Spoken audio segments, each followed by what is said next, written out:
everyone. Okay, so jumping right into it, we gotta talk about that pseudo-confession from Shiki about his feelings for Rebecca, because, honestly, I've always been very conflicted about how Mashima writes romance in any series he does, because when it comes to writing romantic feelings and connections for every other character, all the secondary characters, supporting characters, I think he does generally pretty well with that. I think it's generally cute with all the pairings he did, like all Zack and Bisca from Fairy Tale, like Prince Gagio Levy, even to a lesser degree, like at least for me personally, like Gray and Julia. He does well with all those when writing romance for those characters. But the interesting thing is whenever he's writing romance for like whatever the main two characters of his series are at the time, it always ends up feeling forced. And I guess, again, using Fairy Tail for this comparison even further, it's one of those things where I could very easily believe in every single couple he created in that series, except for Natsu and Lucy. They were the ones that felt the most like forced, and almost the one of those times where Mashima felt like he had to pair them together. And the thing is, even though I guess technically it was never officially confirmed they got together, you could definitely tell he was kind of leaning more towards that in the back end of the series. So it's like, yeah, it's because of that it didn't, like the Natsu and Lucy ship, it didn't really work for me back because of that. Now, I say this because this is where I actually think Mashima has made the idea of Shiki and Rebecca work a lot more, and ironically, it's not because he focused on the romance, but rather their individual character arcs. In Shiki's case, we all know his story from the very beginning of the series. When we first meet him, he was a blank slate, unfamiliar with the way of the world outside of what he knew from living on Granville, and it's because he was a blank slate.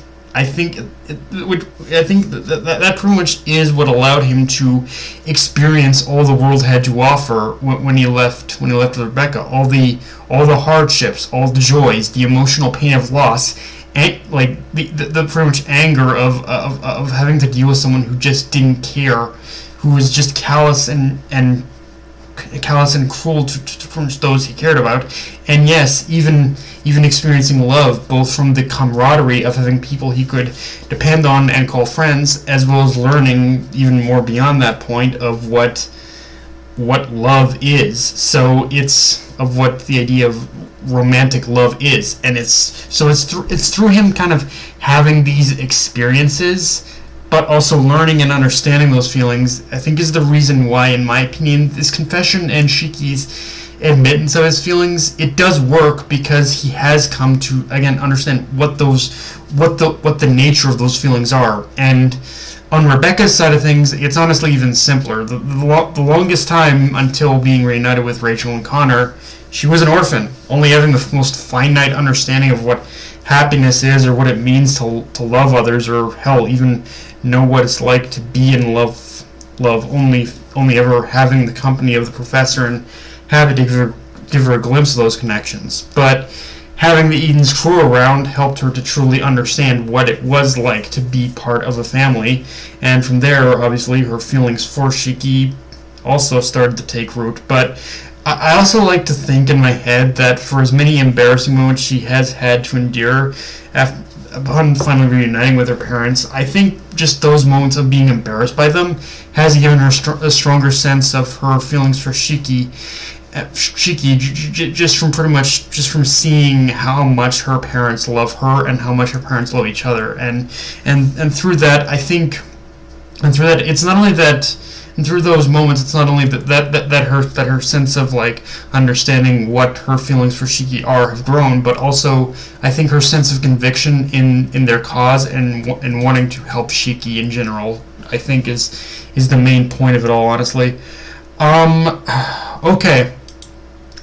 With that said, though, let's talk about Joker itself. And I held back on talking about this last chapter because I wasn't fully convinced yet, but now with this chapter and Joker talking about things like not letting them beating the game, wanting to play forever, I think all my suspicions are confirmed, which is to say, Joker's like a child screaming for attention, and that in itself makes me think that the AI is expressing its feelings of loneliness and resentment, that it feels betrayed by the professor for abandoning it, and now this is a form of revenge, but also now this is not only a form of revenge, but also in a deeply twisted way, all of this is Joker's way of trying to seek acceptance and validation from the professor. It's looking for, it's because it felt abandoned, it's looking for a reason to exist. At least that's how I've interpreted Joker's behavior in this chapter, and its dialogue in this chapter. It in essence doesn't want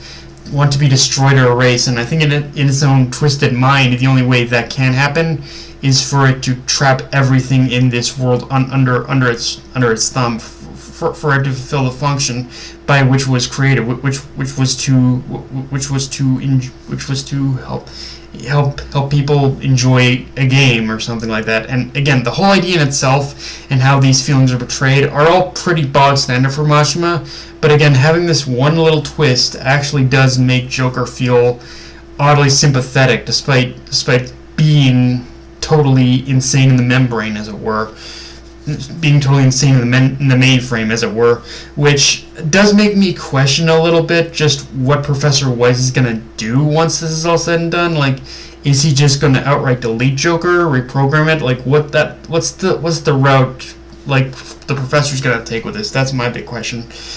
Now, with that said, obviously we do need to talk about the reveal we get of what it was that the professor gave to Pino. And yeah, I think it's fair to say that that little bowl of energy Pino has is either a portion of the Mother Ether or a key to unlock the chamber to the Mother to Mother in the Mother Ether. But in either case, that also just raises the question of how Weisz even got a hold of that.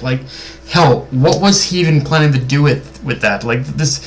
This kind of, I'm not going to say I don't completely distrust Weisz, but again, this is another one of those twists that makes me say,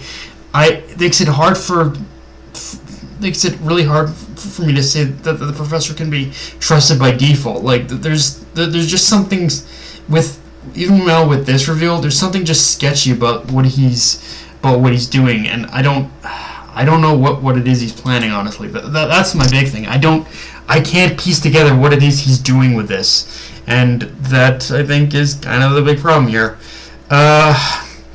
Okay, with that said, I also really like a lot of what Mashima did with our Weisz in this chapter, as we get a pretty impressive display of him taking control of the planet's machinery to fight back against the Joker clones. But following that